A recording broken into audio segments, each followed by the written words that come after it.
So you thought pop punk vocalists were bad when they're drowned out by super loud guitars? Wait until you hear this guy without the mix to save him. Just lower the key of the song, Ben. Jesus. How the fuck do you plan on hitting these notes, Ben?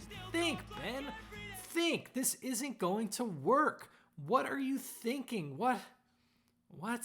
Well, maybe you're onto something. The year is somewhere between here, and it seems like on every pop punk album there is at least one song where the band is like, production? Stripped. Drums as if. Music video? Film that shit outside, on a beach or in a field of grain. It was so prevalent that it was abnormal for a band to not have an acoustic track in their albums. The bands just never knew when an acoustic track would connect with fans and blow up, so they just had to put one in there. There's an argument to be made that the only reason Neck Deep exploded was because A Part of Me was a massive, massive hit. To this day, it remains one of their most played songs. Look at this list on their homepage on Spotify. Acoustic track, acoustic track, acoustic track. You'd think they were an acoustic band, and don't be fooled. A Part of Me has 2 of the exact same recordings, so double that number. It is their most played song. And with all of these acoustics on here, it's no wonder that Neck Deep phones it in, includes an acoustic song on every album. When I think of pop punk acoustic songs, I, like many people, think of A Part of Me. I mean, what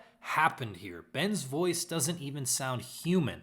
But when I heard that song in 2014, I loved it anyway. I was embarrassed that I liked that song so much. It was on playlists that I never would have dreamed of showing anybody. If that song came on when I was driving my car with friends, I'd have to cover that up. Oh, dang, I think my little sister accidentally added this to my playlist or something. But these days, I'm not embarrassed that I like this song. Something about Ben's bad singing is endearing. There's a vulnerability in this track that's hard to deny, and I think that runs through a lot of bands' cliche acoustic songs and why they're so popular. Let's check out the beloved, aggressive pop punk band The Story So Far. I mean, wait, what?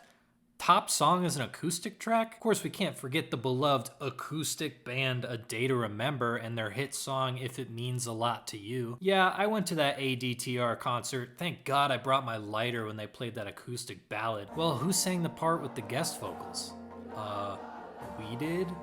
We all did? This has to be why some of those songs are so popular. They invite a call and response from the crowd and invite the audience in live shows to really feel like they're needed. I mean, who's gonna sing Laura Whiteside's verses in A Part of Me? Danny? No, the crowd is. But why were these songs so prevalent? I think when you see everyone around you doing it and finding success, somewhere in the back of your head, you feel obligated to make an acoustic song. Maybe during the production of an album like The Greatest Generation, someone was like, well, what are we gonna do for the acoustic track?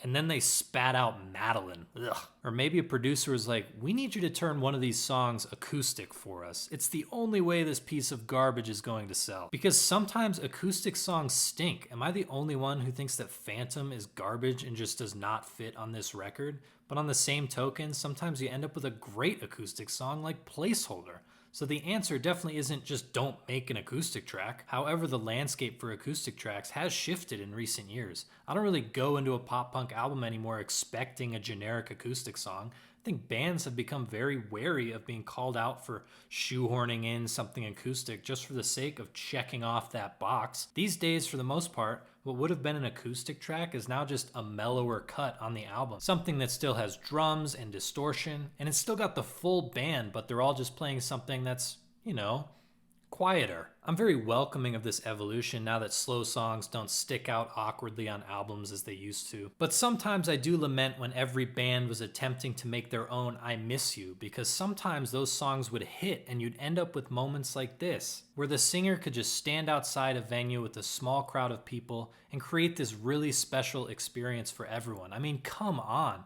Can you imagine the vibe here? I would kill to be in this video.